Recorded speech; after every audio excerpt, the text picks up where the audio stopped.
Hi everyone, it's Sandra. I didn't do a video on Friday because I was actually full of doctor's appointments. I had a neurology appointment and then I had a physical therapy appointment. So I didn't do a video on Friday, but I thought I would do a video today. Today is Sunday and hopefully this should be uploaded by today as well. And I'm doing the intuitive tag video. I thought it would be a good way to everyone to kind of get to know me and who I am a little bit. And plus my channel is so new, I figured why not. So I have the list of questions. The intuitive tag is basically a list of like 15 questions that people that are intuitive to answer. So I figured I would do it. I guess there's no other way to sit there and say it. Anyways, the first question is, share your first paranormal experience that comes to mind. This is a good question because when I was little, I used to have really lucid dreaming and astral travel dreaming. So I used to have a lot of dreams where I would be sinking in my bed and going through doorways and realms. And then there was this house, well, it's not really a house. There was kind of an apartment building complex that used to be part of the old psych ward in Clarinda, Iowa, and my cousin used to live in the building, and then there was a barn like attached to the building, but every time I slept there, I couldn't like sleep. Like I always felt like somebody was watching through the windows. Like I always felt like there was a presence constantly there. Like I was seeing things and shadows, and I was like, okay, you know, and as a little kid I didn't understand what was my gifts were, so I thought it was kind of crazy. And then my brother and my dad, we went down to the barn, and there was like this turning like wheel for like sharpening tools and stuff like that, and my brother was like elsewhere, my dad was like with me.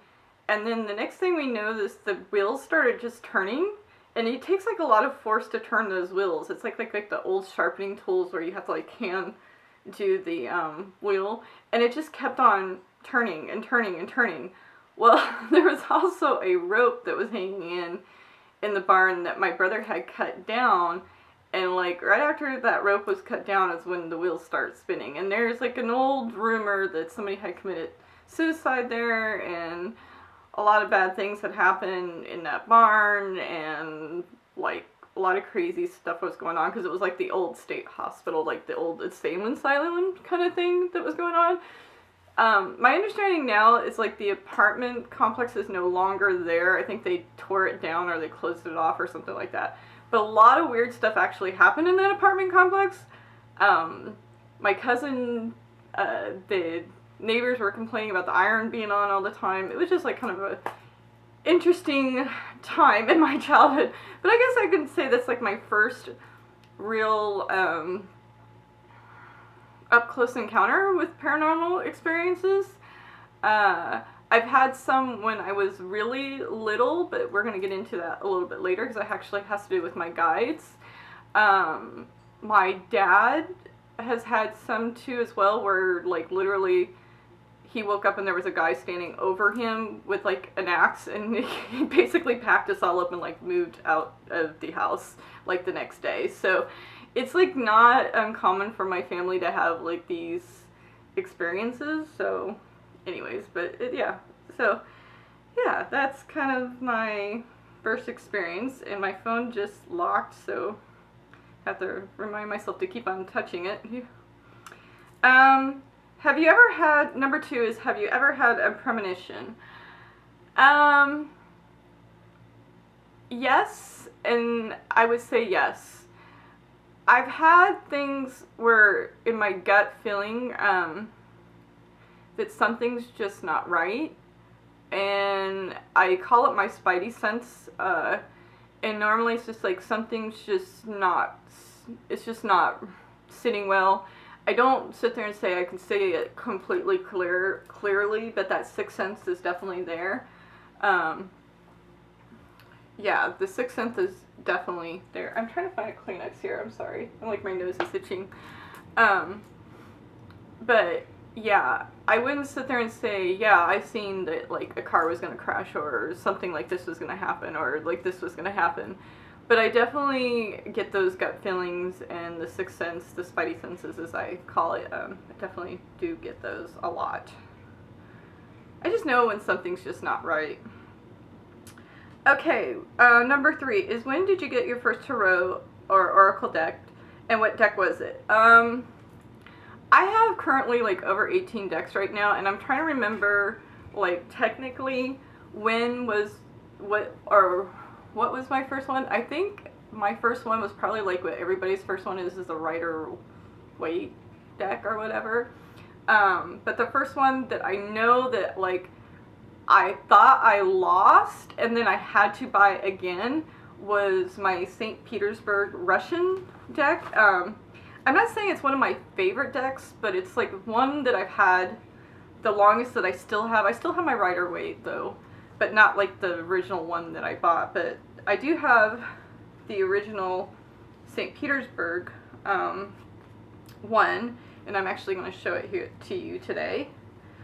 And have it, I have like all my decks kind of like wrapped up in fabric or wrapped up because I don't like them just out and about. And if I start scratching my nose, I apologize. I don't know what is going on.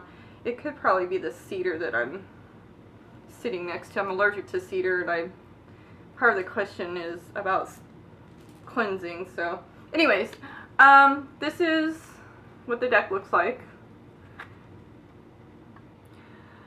Okay, so after reviewing the videos, I realized when I was showing you guys my St. Petersburg Tarot deck and I was like actually focusing on the deck, my camera clicked off. I did not pay attention to the little record thing that's on my little screen here, but yeah, so I'm going to actually insert this little segment into the two that I was actually talking about, especially when it's like, oh, we were talking about fairies. So I wanted to go back and go over, don't mind me, I have fluff. Fluff. It's from my tarot deck fabric. I used to keep all my decks like in cut fabric, and this is where the fluff is coming from. And then I would wrap them, so then when I would do a reading, I'd just like fold out the fabric and so forth. But now I take like fat quarter squares and I just sew them. And I think I need to do that with this because it is unraveling and it's driving me insane. We'll just forget about that. Anyways, seriously, don't mind me. Anyways, this is like seriously on my phone and it's driving me insane. Okay, so we were going to go back to, we already talked about number 3. So now we're going to go talk about number 4 is, what element do I connect with the most? And I'm still trying to do this. I'm a little OCD when it comes to certain things. The element that I connect the most with, I'm actually an air element, but I connect with water. You get me near water, near the beach, near a swimming pool, I need to be in it. I need to be close to it. I like to take baths over showers. I'm really weird about that. I have to be near water. Water is like one of my favorite things ever. Rivers, lakes, streams, beach, ocean, water is my deal. So I'm very connected to water. And then number 5 was actually, do I believe in fairies? And you'll notice when I snip this into my other 2 little segments here, I was talking about, yes, that I do kind of believe in fairies, but I believe they actually have to do with the insect world. I actually have 3 fairy rings in my front yard. I have 2 that are kind of like connected together, and then I have one that's like off to the side. But yeah, I think fairies and pixies and all that, I think they're in their own little realm of the insect world. So anyways, that's my little segment that turned into being really long to squeeze into my little mistake when I turned off the camera. So anyways, we're gonna go to the next thing. Okay, I lost video there for a second. So, we left off at fairies. So I was talking about whether or not I believe in fairies, and I said, yeah, I kind of think they belong to the insect world. Number 6 is, do I prefer the moon or the sun? Both. I kind of have to have a balance of both. Sometimes I'm more of a night owl, but then you get me in the sunshine, and I love being out in the sun, but sometimes my body doesn't like the sun. I actually need the sun to kind of survive, since I suffer from low calcium, which means I really need the vitamin D. So I'm kind of like both. I really love the full moon. I love looking at the stars. I identify with the stars, so that's where I like the moon part of everything. But I think I have pretty much of a balance of both. Okay, number 7. What is your favorite crystal or stone? I actually decided to show you my favorites because I have so many. One of them is, you've seen this selenite. What I love about this stone is I never have to charge it, and I use this actually to charge everything else around me. Like if I just need to do quick charge, I keep this always by my cards, so my cards are always charged. So yeah, that is definitely one of my favorites. This one is Zoots. I have problems with my speech, so if I mispronounce these, I apologize. This is Zootsite, and this is basically transforming in all the negative emotions into joy. So this is one of the, that I like to work with. And then I've always loved fossils. I've collected fossils since I was a kid. I've always been fascinated by fossils. So this is one. This is actually a whale vertebrae. So, and then I love hagstones or holy stones. I have several. And these are actually pretty rare to find natural ones. And then of course petrified wood. I always work with petrified wood.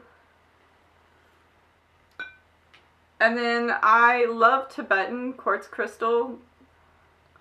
This is one of them. And then this is nicknamed a TV stone, but it's really interesting because if you put it to your third eye, it really opens up your third eye and allows everything in. But just look up TV stone. The original name is, it starts with a U, and it just slipped in my head, but starts with U, I can tell you that. I've always just nicknamed it the TV stone because it's always a good transmission stone for me. And then one of my all-time favorites is bismuth. So I think this is just so gorgeous. I wish it wasn't so expensive though. So those are some of my favorite crystals and stones. And they are ones that I have so many that I work with on a daily basis, but those are, I would say, my favorites.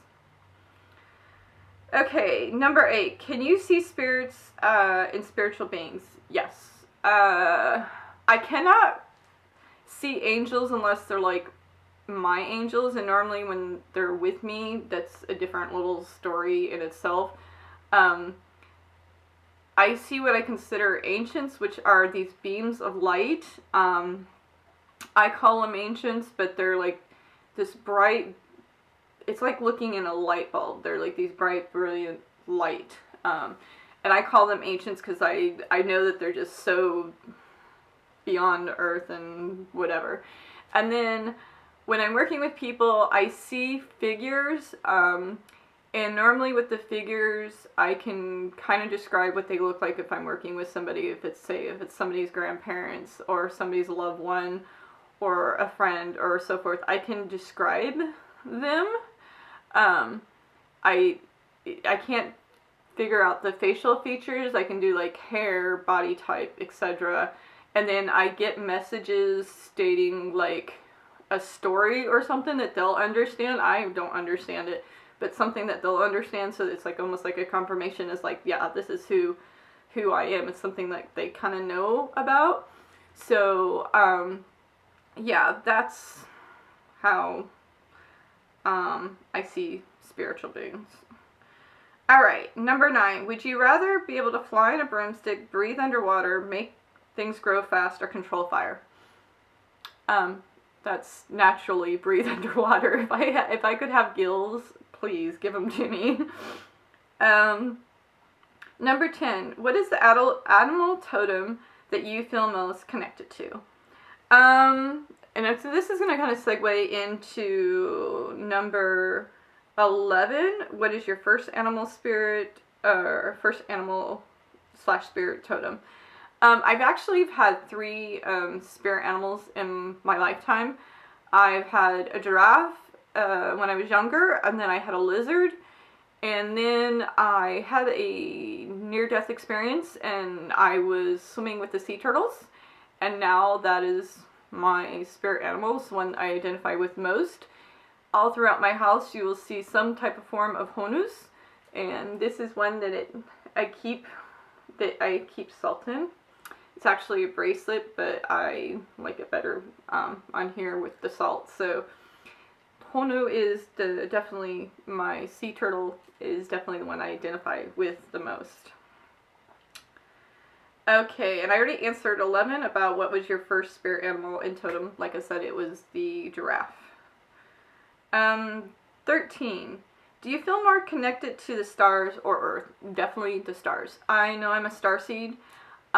There's a lot of times when I'm doing spiritual work here, especially if I'm working with Molavite, or which is an extraterrestrial stone, I guess you can sit there and call it. And if I'm working, I'm not wearing it right now, but I also have meteorites that I wear as well. I feel connected to those. I don't consider those a crystal or a stone, like what I was talking about previous, because they feel like they're more home for me. So definitely the stars. I do believe that there's other life out there. Our universe is so vast. So I definitely feel more connected to the stars. Definitely. 14. What is your preferred method of blessing and cleansing? I actually have a couple of methods that I do use. I use, and this is why my nose has been itching, because I'm allergic to cedar, but this is cedar. And then, of course, I have sage. I have bigger bundles throughout the my meditation space. But of course, I burn herbs, so that would be one way that I do cleansings. The other way of doing cleansing and blessings is I do a lot of sound healing. So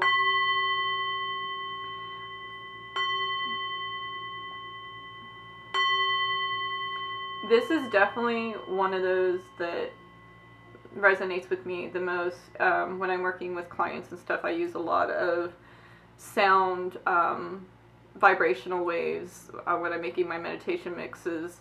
If I'm doing cleansing of a person, I use a lot of sound. But if I'm doing like blessing of the house, I use a lot of salt. I use a lot of the sage. So those are my 2 primary methods that I use. Okay. And the last question is, what color do you feel most spiritually connected to? One of my favorite colors is purple, but I've been finding myself more and more over the years. I've always liked jewel tones, but when it comes to spiritual work, I go a lot into the turquoisey blue ranges. As you see, my meditation space is actually in a turquoisey ocean type color. I literally took a picture of one of my favorite places in Hawaii to visit, and kind of did a color match and did a paint match, and that's how I got the color of my room. So I'm going to say that I identify spiritually more with the turquoisey blue hues, not like the baby color blues, but like the deep, rich, really heavy vibrational colors of blues. But since I was a kid, purple is like one of my favorite colors, but it's not like I don't really, I might wear purple. I don't have like a lot of purple around me. I would sit there and say, yeah, it's one of my favorite colors, but it's not one that I probably identify with. Yeah, I would have to definitely say maybe probably more their turquoisey blue colors. I'm like kind of looking around going, yeah, I do use purple elements in work, but yeah, definitely the blues. So, anywho, that was the end of the intuitive tag challenge. I hope that you liked it. You learned a little bit about me and a little bit more about who I am. So I just wanted to thank everybody for watching. Don't forget to subscribe. I try to put out videos every week. My schedule's going to get a little strange here because I'm going to be starting more physical therapy and everything, but I will try to get them out when I can. But anyways, I wish everybody love and light, and have a good day. Have a good day. Bye.